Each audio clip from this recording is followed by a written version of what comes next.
All right, I want to talk to you just for a minute. I want you to look at this noggin of mine. While I talk, I'm going to do a video in response to a negative comment that was made on my video, The Coming Food Crisis, where I talked about foraging. Somebody made a negative comment, said I was wrong in what I said and that you can't depend on foraging and stuff like that. Anyway, it's okay. I don't mind the comments and I do not mind the disagreements. That's perfectly fine. But I'm going to prove a point right now. I have been foraging for years and I know my wild edibles.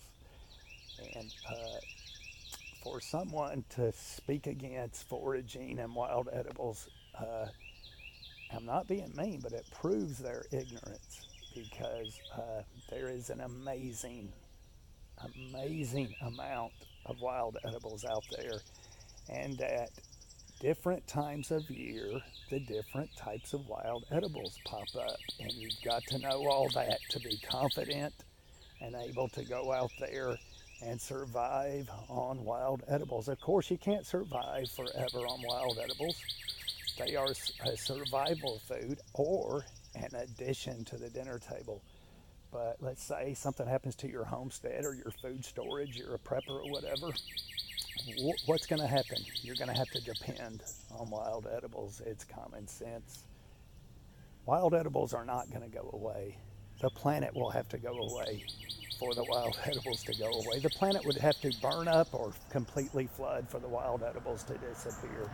So that some of that stuff people say is just pure silliness and not knowing. I'm going to prove a point by doing a wild edible walk in my very small yard. We'll start with the edible white pine inner bark, the cambium, the pollen, of course, the male pine cone can be eaten, and you can make pine needle tea. We've got a magnolia. The flower can be eaten, the buds can be eaten, the leaves can be used as a flavoring.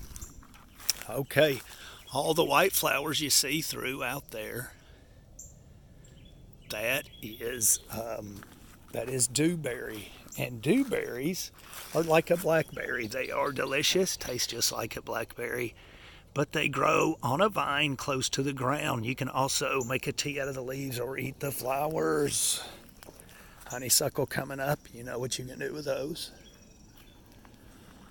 All right, let's move on. Okay, we got pokeweed. Perfect size to grab those leaves, cook them twice, 20 minutes each time, pouring off the water each time, and eat those leaves. That is all chickweed. All chickweed. Chickweed is edible. All the green you see is chickweed. Wild lettuce, that's all chickweed. Water oak, acorns, they produce the very small acorn, but that acorn is still edible. American beautyberry grows over there. It's not much of a leaf on it right now, but wild edible berries that it produces up here in the fall. That ditch is full of wild lettuce, dandelion, and all sorts of things now, and the grass is mixed with chickweed. All right, this is the maple tree. You can tap it and drink the water that is full of minerals. You can also eat the young leaves. Even bigger than that. That's very young. You can eat the young, tender leaves. Raw or cooked up a little bit. Then you've got the seeds. Get rid of the helicopter seed pod, pull that seed out, and you have a bean. This tree is completely loaded. Thousands on the tree, thousands on the ground. Edible. Crepe myrtle, you can use those seeds for a flavoring. Peach tree, the peach tree can be of course, it produces the peach, but the flowers are edible. Same with the apple tree. All right, we've got junipers here. You can nibble on those greens, and you can use the juniper berry for a flavoring. That's what they flavor gin with.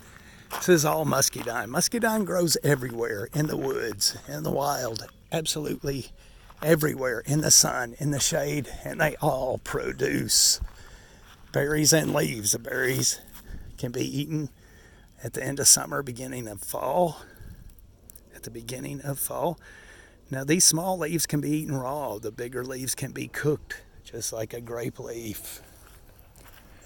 All right, we have the cherry plum tree. Now this cherry plum tree grows wild in the south. You see it everywhere, and it produces a wild plum, and it's pretty good. Of course, you can eat the flower as well. We've got lots of cudweed in here, and then we have fake dandelion right here, which is called cat's ear lettuce. All throughout there, same thing.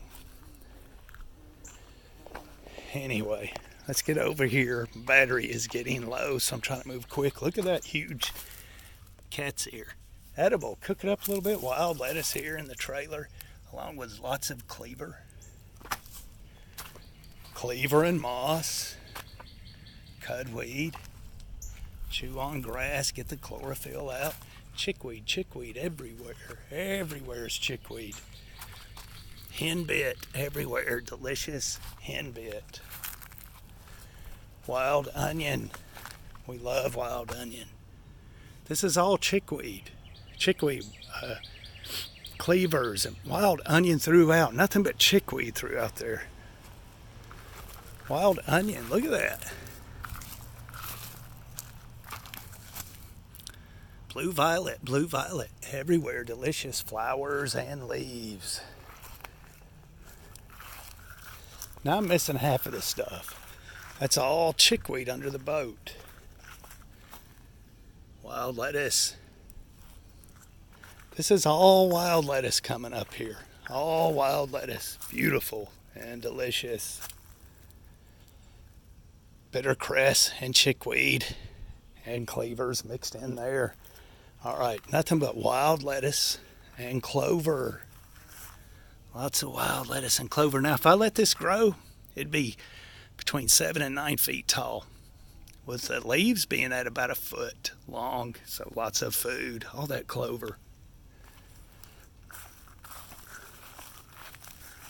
Wild lettuce. This, my friend, is a curly dock, and it is delicious. Okay, wild geranium growing everywhere. It goes on and on and on. Absolutely. Anyway, hey, I'm not an expert. Please consult with a local expert before you go eating anything. But never, ever let anybody discourage you from your wild edibles. I missed more than half that is growing in this yard. More than half. And I showed you the abundance that is just in this little area.